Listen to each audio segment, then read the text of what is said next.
Dobar dan i dobrodošli. Gilgameš danas predstavlja za vas. Zmije, pauci, bube, za mnoge odvratne i jezive životinje, a neki ih vole, čak drže i kao kućne ljubimce. Ove životinje, kao i mnoge druge, u svrhu sopstvene odbrane, razvile su opasnu tečnost koju mi zovemo otrov. Kada su ugrožene ili kada napadaju, ispuštaju svoj otrov i tako, ako napadaju, savladavaju svoj plen, a ako je u samoodbrani, brane se od predatora. Predstavljam vam životinje sa otrovima koji ostavljaju najbolnije posljedice.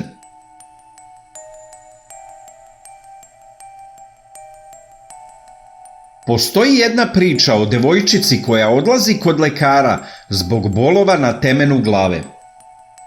U momentu kada lekar razvija pletenicu devojčicine kose, devojčici otpada celo vlasište sa sve kosom sa glave, a doktor u strahu isto baca na pod. Iz vlasišta izlazi nekoliko smeđih pustinjaka, pauka koji su devojčici stalno grizli teme glave i tako izazvali truljenje. Da li je ova priča istinita ili ne, to ne znamo, međutim postojanje ovog pauka je istinito, kao i činjenica da njegov ujed i njegov otrov okreću u jedeno tkivo samo protiv sebe. Ovaj smeđi pauk, samotnjak, jedan je od najotrovnijih na svetu i bol koji proizvodi njegov otrov je nesnosno bolan. Žrtve ujeda ovog pauka kažu da su osjetile ubod kada su obukli odeću koju duže vremena nisu nosili.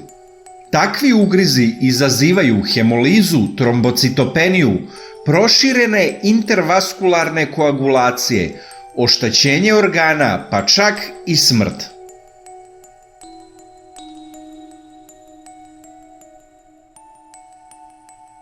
Da li ste znali da u morima vreba životinja koja može izazvati svojoj žrtvi izuzetno bolnu smrt, a pritom to ne radi svojim zubima, nije ajkula ili neki veliki predator?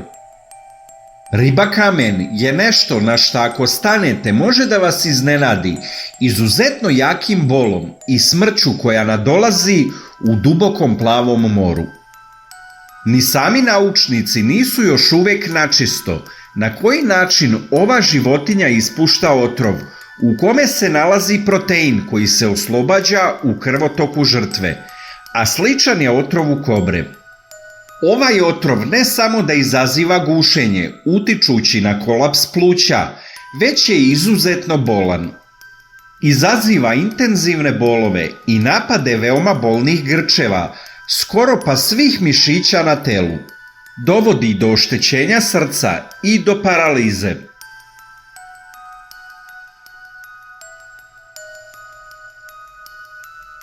Životinja koja je izgledom zarobljena negdje između raka i pauka, sa otrovnom strelicom na vrhu svog repa, odnosno škorpija, za neke običan horoskopski znak, a za neke životinja iz košmara koja se može sresti i na javi.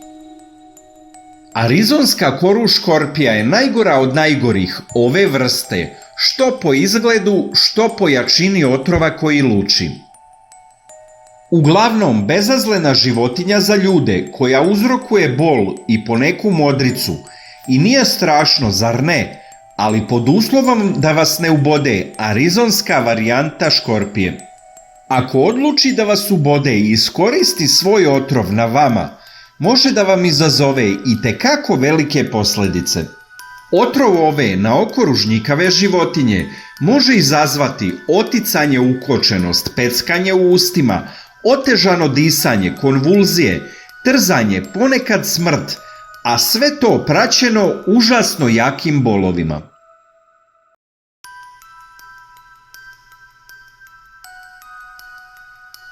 Otrov ovog guštera nije toliko jak da bi izazvao smrt, ali je i dalje otrov koji izaziva itekakve patnje. Za razliku od svojih zmijskih rođaka, Ova životinja nema mogućnost ujeda i brzog probadanja kože oštrim zubima i na taj način ubrizgavanja otrova. Umesto toga, otrov kod ovog odvratnog guštera bukvalno kaplje kroz njegove očnjake. Da bi uspeo svoj toksični otrov da smesti u krvotok žrtve, on mora da je ugrize i bukvalno da počne da je žvaće, kako bi zubima prodro kroz kožu žrtve. Iako ovaj otrov nije prouzrokovao ni jednu smrt, žrtvi će naneti izuzetno velike patnje u vidu strahovitih bolova.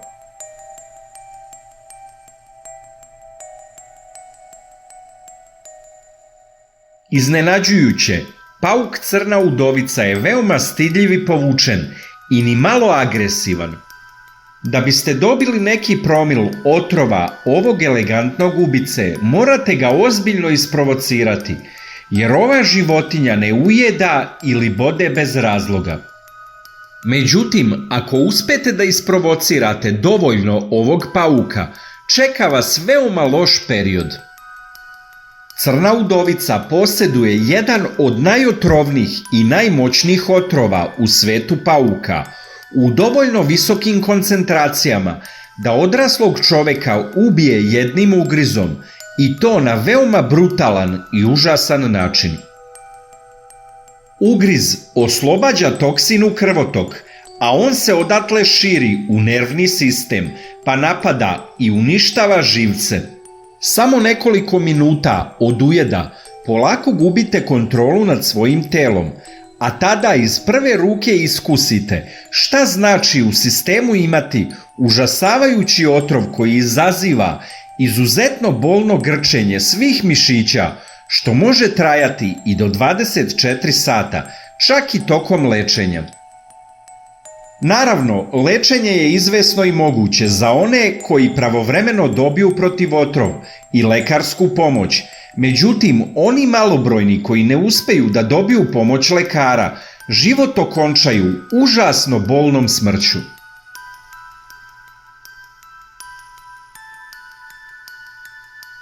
Na izgled buba kao svaka druga, kao neka osa, samo tamnija i veća, međutim, da li je baš tako?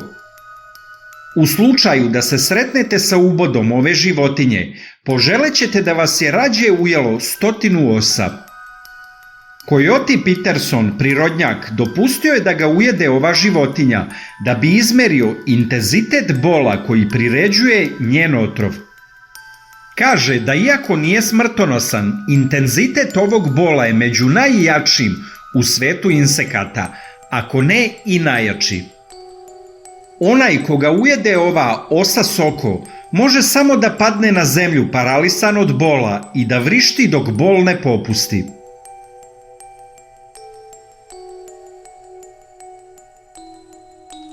Šta sve na našoj lepoj planeti Zemlji postoji, prosto je neverovatno. Životinja koja ima dlaku, a u isto vreme i kljun. Životinja koja polaže jaja, a u isto vreme proizvodi i mleko i sisarje. Ako vam ovo i dalje nije dovoljno, ova životinja na zadnjim nogama ima otvore kroz koje sa bedarnih žlezda ispušta otrov.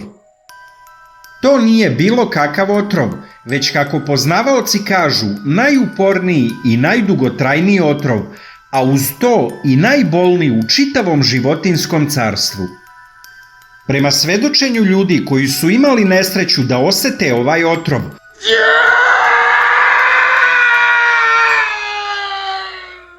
bol nastupa gotovo trenutno, izuzetno intenzivan i neprekidan.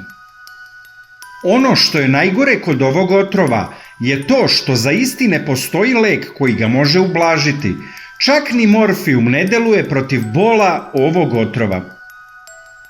Mišići na mestu delovanja otrova će utrnuti, počeće da drhte, znojiće se od bola i toksičnosti. Najgore u svemu je što ovaj bol može da traje i mesecima. Povraćaće onaj ko se sretne sa ovim otrovom i trpeće velike bolove dugih 90 dana. Mnogi koji su osetili ovaj otrov na svojoj koži kažu: Nećete od njega umreti, ali poželet ćete da jeste. Ja sam ljubitelj prirode i životinja, volim da pravim klipove i o životinjama. Naravno, nijednu od ovih ne bih voleo da sretnem uživo, jer čemu rizik? Dobro, možda bih platipusa voleo da vidim uživo, zaista izgleda zanimljivo i šašavo, kao da je iskočio iz nekog crtanog filma. Koja je za vas najgora od ovih životinja?